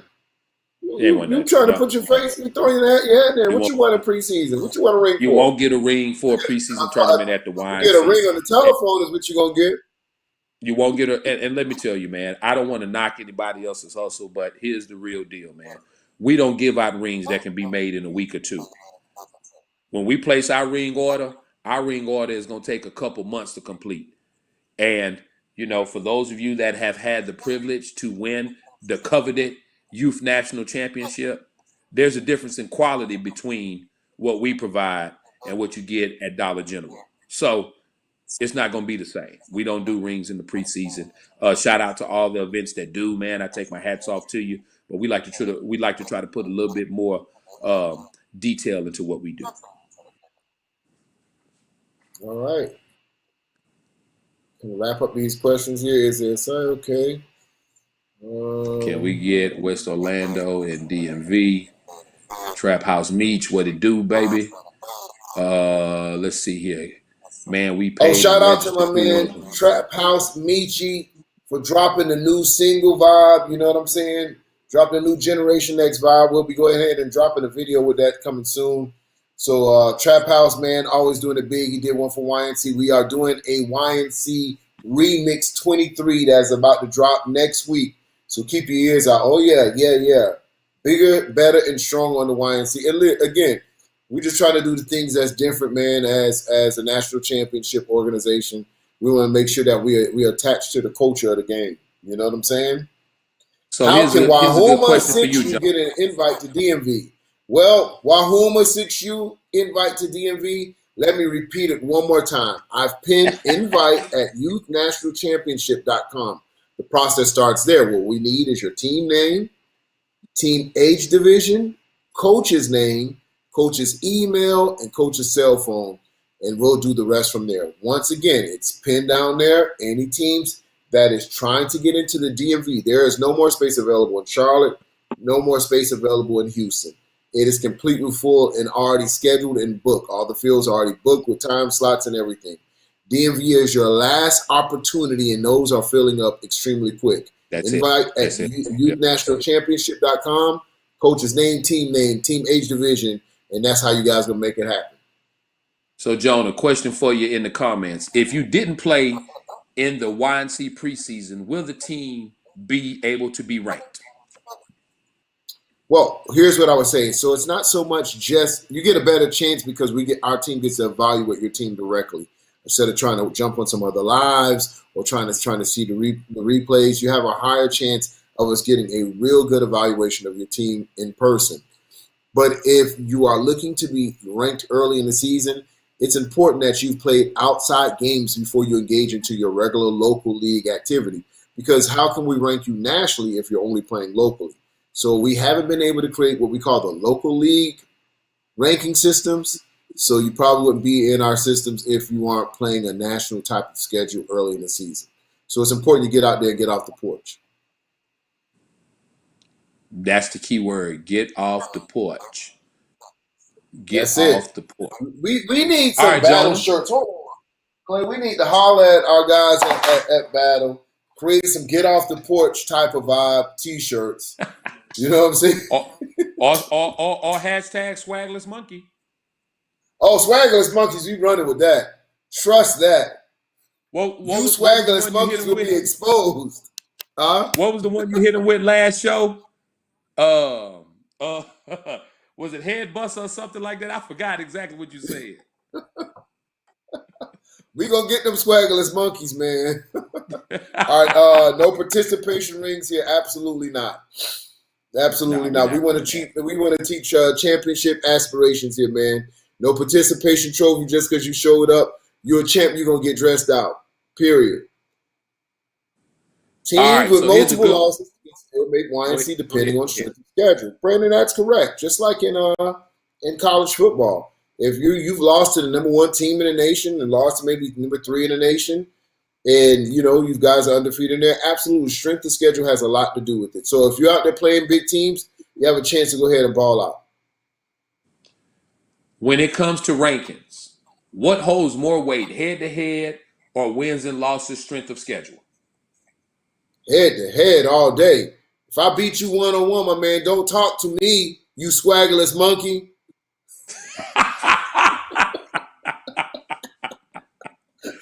Oh man. Oh man, yeah, man. So it's gonna be crazy, man. I can't wait to go ahead and name some of those boys that coming out. Listen, we're gonna get a real good idea who's who after Charlotte, man. Yeah. Dates for all the events. If somebody want to know all the dates for the events, Clay, drop them real quick. All right, so dates for all the events are as follow. Hold on. My memory bad. I got to pull my calendar up. All right, so we have Charlotte, which is the last weekend here in July, which is July 29th and 30th. Then Jonah and I get a weekend off, and then we will be down in Houston at C.E. King High School, August 12th and 13th. And then soon as we wrap that one up, we just gonna head on over to DMV, holla at Juwan, stay at the crib and hang out a little bit and get ready to put a show on for you guys in Virginia, August 19th and 20th. So again, those dates are Charlotte, July 29th and 30th, Houston, August 12th and 13th, DMV, August 19th and 20th. That is the official Youth National Championship preseason series dates. I love it. What was I going to say? I got to charge up real quick. Clay, my thing about to go ahead out on me real quick. All right, so Hey, so Jonah, let me yeah, let me get let me just get one prediction from you. One prediction yeah, for this weekend. Dog Pound has West Orlando. I'm sorry, Duval Jaguars on Saturday, and West Orlando Jaguars on Sunday. Do they come out this yeah. weekend 2-0, 0-2, or 1-1? Woo, hard to tell. He said, "Hey," he cut the screen off on me. He said, hard to tell. Oh man. So here's the thing, man. That one there, it's gonna be tough, man. I know a lot of people is upset with me because I made a prediction on I believe it was RDU 12U versus Rare Breeds 12U. And I said that the score was gonna be 24 shithouse Rare Breeds. Listen, man, I stand by that statement, man. No disrespect to RDU. The organization has done many great things, right? Over 8, 9 national championships, right? Some of the most historic runs we've ever seen in YNC history. But I have yet to see anything to make me think that team is as dominant as those teams. So prove me wrong, and I will apologize. But right now, 34 to nothing, or in my terms, 34 shithouse. That's my prediction. We'll see how that thing goes, man. We'll see how that things go, man. Yeah, guys, when I say 34-0, that's the same thing as me saying 34 shithouse. It's just a term I use when you get beat by 21 points and you have nothing to score for it. So we will see. But to answer the question about Naughty, man, that's a hard task to take in one weekend. You got Duval on Saturday, and then you've got West Orlando Jaguars on Sunday, right? And one thing that really, in my opinion, is the backbone of Nadi's team is his defense, right? But even great defenses get tired. I hope that it is not too much pressure on Nadi's defense in one weekend with those back-to-back games. But I know what Nadi's doing. Nadi being part of the FYFL once their league starts, he cannot get those big out-of-league games. So he's trying to rack them up, plus some weather issues from a few weeks ago kind of put him in this situation. He's going to Right. play those back-to-back games, then turn around next weekend and head up to Charlotte to play two major games at the YNC. One thing is for sure. After these 2 weekends, his boys will be ready for a YNC bracket because you're talking about 4 heavy hitters they're about to face within the next 2 weekends, man. I take my hats off to the dog pound, man. That's if you go end your preseason, that's the way you end it. Yeah, and some big things going on this weekend, Clay. We talk about in the Midwest. It's going down. Clash, Chuck Tolson, Josh doing it big out there. It's going to be a lot of big Midwest things that we'll be paying attention to. Then, of course, you go a little bit south. You're going to have some big games, like you said, with Nadi going down. And then, of course, the Ravens going up, taking on the Detroit Boys Southfield Falcons. So you have Yep, Ravens yep, with a yep. big win over the OG Ducks at the 12 and under division. They're going Big up there now win. to play. Big That's going to be big. So Jonah. that kind of Jonah, is you going being to nice. shape the 12U You division being up nice as right now, well. Jonah. You being nice. Big win, man. They dismantled them Yeah, they boys. might. Stop acting. They knocked them boys' head off. They knocked them boys' heads off. Period. Period. Is there any surprises of what you've seen this year so far, or has teams kind of really played their role all season? Any team kind of jumped out and just surprised you, like, dang, man, they either over exceeded or just really was disappointing. Any surprises in preseason that thus far? Like I said, I'm really surprised by that TNS 7U team, man. That team really Yeah, surprised me, and I think that they are primed to really do some things. Um, Fort Lauderdale Hurricanes didn't really surprise me, right? Because just like you, when I think about that team, I think about that IMG game that they had with the crew. So I know that team was that good. I didn't think they would be this good this early, though, right? And some of the yeah. things they showed me in that game, bro, I was very, very, very impressed. Not only with the execution, but the play calling, right? Another team that I've seen right now that has really impressed me, City Life 12U. They look really good right now. So the question is, what does City Life 12U look like against the big dogs like Rare Breeds, Southfield Falcons, Miami Garden Ravens? That's my question for them. And then so my surprise was that I looked at the OG Ducks as of last year at the 11 under. They were the one few teams that was able to knock the Rare Breeds off in a game that, of course, the Rare Breeds didn't have their offensive coordinator there, but it was a strong OG Ducks team. To see them fly down to Miami, I thought they would be a little bit more prepared. They just looked disarrayed. They didn't look like they were a championship team. And it leaves me with the question of two things, Clay. Are the Miami Garden Ravens 12 that good? Or are the OG Ducks that bad this year?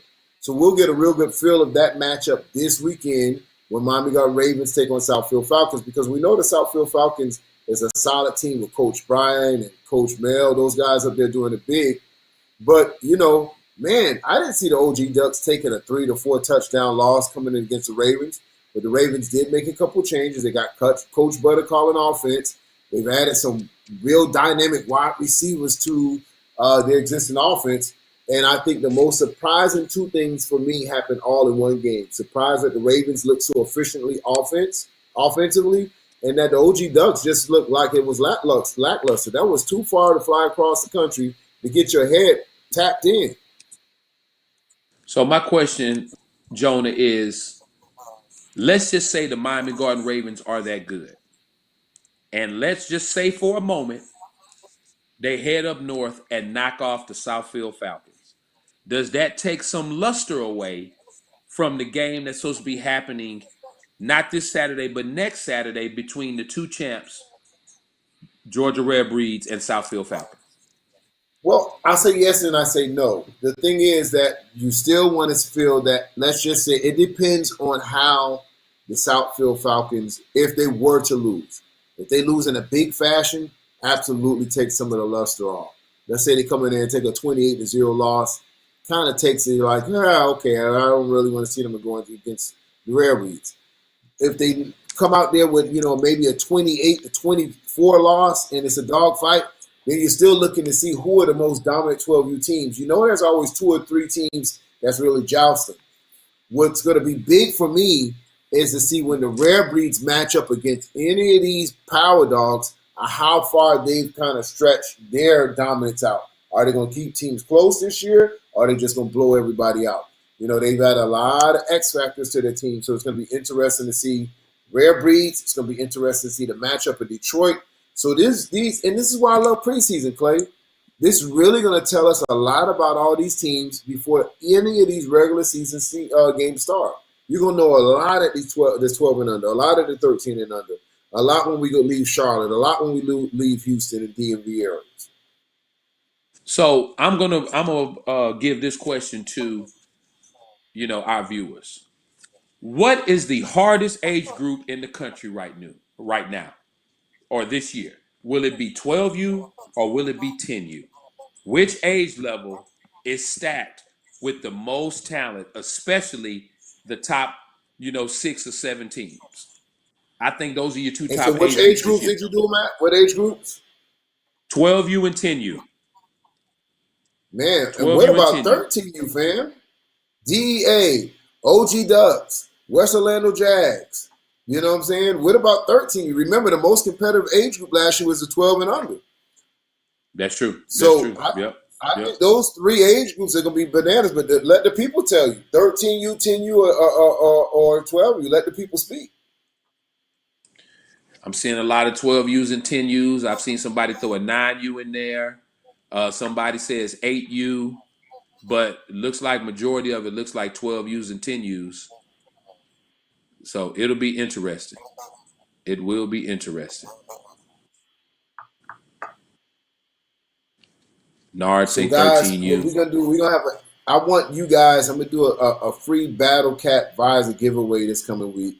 I want you guys to go on to Apple Music or click on my page, right, and hit on Trap Music, Michi's song, right? And I want you to go ahead and quote me the favorite line. Now, Michi has his own line, which he feels is the favorite in there, right? If you guys can match what Michi's favorite line is, you'll get a free battle cap directly to you. We'll sweat you out real quick. Just listen to the whole song and just drop one line. Uh, I personally think, if you're going to ask me, Clay, I think the 13U is a lot closer to what people anticipate. I like Diaz ahead run, but I don't think as the season goes along, I think a lot of these teams are going to kind of figure DEA out.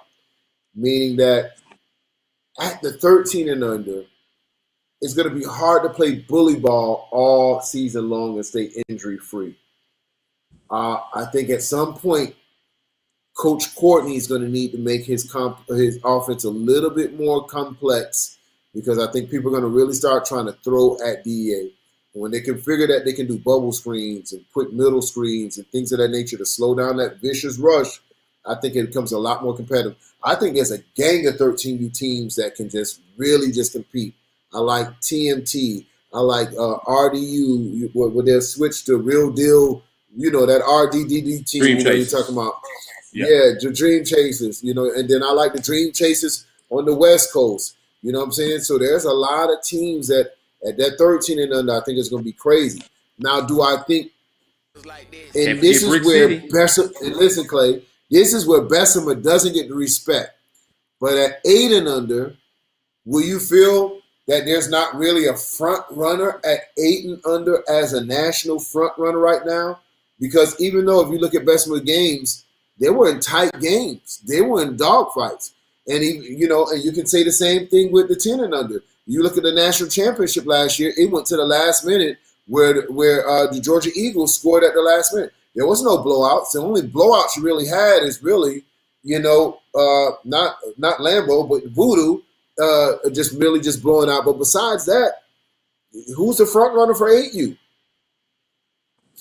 I mean, of course, I got to rock with Bester, man. I'm gonna lean with it, rock with it, and we gonna keep rolling till the wheels come off. But I do think that there are several teams that could be very close, right on their heels. It's not going to just be a clean runaway, that's for sure. Yeah. I think I see a lot of people checking in with the 8U as well. I think 8U is bananas. But hey, Blue says best of duh. But sometimes you got to think with your head and not just with your heart. I think that's going to be a crazy dumb loaded age group. But again, Blue, I'm man, riding I'm with you, glad to be a baby. part. I'm glad to I'm be a riding part with of you, Blue. YNC because Clay, that's the thing about this. I think this is only one few places where you can go through so many age groups. Go to 7U, same thing. Who's the front runner at 7U? And we know it's always a toss up at 6U because those are brand new babies. They temperamental. You don't know what kids you're gonna get on which day with 6U. But Space City, I think, jumps in at the 7U. TNS jumps in at the 7U. It's you got some teams that's dope out of you got the Atlanta Elite Ravens that's making a big push that's going to come up to Charlotte as a matter of fact. So we'll get a I'm gonna lot of tell looks you. at these 7Us in person. I'm gonna tell you one that you haven't spoke upon yet, and I'm gonna refresh your memory. Last year, these people crucified us for not letting them into the 6U National Championship, which was Ooh, ABA. This year, they have rebranded themselves at 7U. It was the Southwest Cardinals. Now they are Georgia Elite. That is another 7U team that is saying they're going to make a major push to knock Bessemer off early in bracket play in Charlotte. So right. we'll So see. we got We'll see. it's going to be 7U is going to be a movie in Charlotte. So 7U parents, if y'all want to see some good football, get on up there to Charlotte. It's going to be a dog fight. A lot of people saying GEA 7U. They repping for the GEA 7U. And I know Atlanta Elite is coming for their 7U. So I got to tell you, that is going to be a crazy age group as well. That's going to be a crazy age group. So I think the Shit. only one that's going to be laid back this year, Clay, is 14U. Everything else is really a dogfight. 14U people going to be like, yeah, okay, all right, whatever. But I'm from gonna tell you 6U to 13U, straight movies. another 7U team for me is gonna be interesting to see. Our YNC Division II national champion, 404 Bulls, came Yeah, to Texas for the West Memorial event, went 0-2. yeah. How will they bounce back in Charlotte next weekend? Juan say non-U is dead for sure. Yeah, until somebody can challenge Voodoo. I mean, what can you say? Oh, and yeah, let's not forget the St. Louis Bad Boys 13U added to that 13U mix with one of the top quarterbacks in youth football, Clay. That's what I'm trying to. 13U is bananas, bro. It's bananas. You're gonna have to It prove me is really wrong, Joan. I don't bananas. think anything get tougher than that 12-10 right now. But I've been wrong before, so I've been Yeah, wrong before. yeah. So, man, I can't wait for this season to kick off, man. Glad that you guys can be a part of it. We're going to get ready to rock and roll with it next weekend. The YNC kicks off its season officially in Charlotte. Of course, Clay, I myself will be there. Y'all come check us out. Give us a pound. We definitely going to be there from the beginning to the end till the wheels fall off. We'll get a good idea of 1/3 of what we'll be looking like in person. If you have not made a preseason appointment, DMV is your last stop available. Get on there. Like I said, it's pinned at the bottom. InviteYouthNationalChampionship.com is your opportunity to go ahead and send that in as we can get back to you, evaluate your team, and get an invite. Besides that, man, you'll be on the outside looking in. We can't tell you, so give a shout out to a couple people, man, this weekend. My man DT's doing it big at Warzone. Josh and Chuck Cholson doing it big over there at Clash. Of course, a big game going on in Detroit with the Ravens and Southfield Falcons. Nadi, man, is doing it big against West Orlando Jackson. Shout out to West Orlando Jags as an organization. I don't think I've seen an organization so outside this year beside these guys. Every week you see them playing a big national game. Um, Real shout out to them, and I want to see them do some big things when we get up there. Clay, it's something that you wanted to say. I saw you smiling at something. Hey man, Tasha Mack been on my head about this, about my Oh, talking about RDU and Red Breed prediction. they sweeping every group. Nah, she been on my head about this RDU and Red Breed prediction. I made a prediction on 12U that Rare Breed was gonna beat them 34 to shit house this weekend. She been on my head about it. Oh, She been on my head about whew. it. Oh yeah. And I get this comment that says Miami Gardens Ravens say they are coming to 10 and under. Hey, listen, congrats to, if they come into YNC, I think that just adds to that 10 and under diversity this year. We already know a straight fire there. If you look at those top teams at 10 and under, where you're talking about Rare City, Georgia Eagles, Wahoma, Big Tribe, Ali Elite coming in this year, Duval, TNS. You talk about some of the top teams, Gold Blooded, 10Us that's in the country. Why would you not want to be a part of that? And Ravens have proven that they're a very dynamic team. They got one of the best players in the country. So if Rod can be healthy, I think just, that gives them an opportunity to shut up all the naysayers, play the hardest gauntlet that's possible in their particular age group, and win, lose, or draw, they get to compete against the best of the best. Not taking about where anywhere else they would play, but like we said, we asked a question early in the broadcast, where do you think our competition level is at? And absolutely, with no pun intended, it's a 10 on 10. 10U is 10. You understand what I'm saying? It's a 10. Competition level is through the roof. You know what I'm saying? So it's no doubt, there's no pat on the back. We've just been able to build that where it's been attractive to those top teams in the country, that if you want to be undisputed, unequivocally named the national champion of this particular country, it runs through the YNC at that particular age group, and a lot of other age groups as well. So we've been fortunate enough to, to just have the right following. We give all the credit to the people that support everything we do. And we're just going to keep providing, keep saying what we do. Clay, if we say we're going to give you uniforms, we say we're going to give you rings, we say we're going to ice you out, we say we're going to give you the most competition, we say we're going to give you the best live stream with my man AG Sports. If we say it, we're going to do it. You understand what I'm saying? And that's what you can count on right there, man. So date. You need a date for what? Do you need a date for DMV? My man, thank you for answering, my man. Thank you for answering. DMV date is not going to change no matter how many times y'all ask us. It ain't going to change. It's still going to be the 19th or the 20th. All right, Clay, before we get out of here, anything you would like to say? Yes, one thing before we go, Jonah. Listen, Coach. Talk to the people. I appreciate your enthusiasm. I appreciate you guys supporting the YNC again. The YNC is not the YNC without you guys, man, and that is about as real as I can put it. But here's what I need you guys to do. Several teams have reached out about getting into DMV. And this has happened with a couple teams when we had first opened the doors for Charlotte as well as Houston. Please don't reach out and request and psycho dial me and psycho dial Jonah and psycho text us asking for an invitation. And we finally get your invitation and you hadn't even got cleared with your parents to travel yet. And then you hit us back and say, oh, we can't make it, bro. My parents don't want to travel. Right. Please have the approval of your parents before you psycho dial me trying to get an invitation. It just don't make sense, man. It don't make sense. So that's we have just approved our third T-shirt and third hashtag, psycho dial. Because trust me, Lord have mercy. If I could expose some of y'all right now in that psycho dial vibe, Lord, I'm going to spare y'all. But listen, it's not that we don't want to get to you. We got to handle everything. So right now we're focused on getting Charlotte up and running, doing this thing, DMV invites. No, we have not finished giving out all the invites. That will happen this coming week. So just hold off. DMV still open on the invites. Y'all just bear with us, man, and we're going to get ready to go ahead and get ready to close the season out.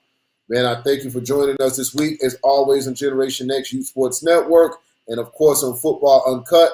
My man Clayton Gilry, myself, Jonah Willett, and behind the 1 and 2s, Alfred Goodlow, the maestro, behind everything. One day can we ask Al to go ahead and put on a nice shirt so he can just flash real quick?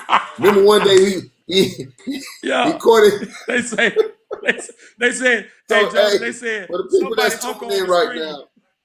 Yeah, for the people that's tuning in right now, one time, our producer in the background, he comfortable, he home, smoking out or whatever he doing, eating his food, and he hit the reverse button real quick, and the camera came on him. His eyes got so big. Oh, That shit was hilarious. it Oh, ain't that shit funny was when the hilarious. rabbit got the gun. You want to put a nigga on TV, but you don't want to be on TV. So, man, we can laugh at each other, man, because we love each other, man. So, Al is my G, real good people. If you ever knew Alfred, man, he's one of the most stand-up dudes. I met him years ago when I traveled over to the West Coast. We were about to do a live production with a company called NSR. That's throwback for a long time ago. Met Al, great energy since then. Anytime this man ever said he was going to do something, he's always been a stand-up guy.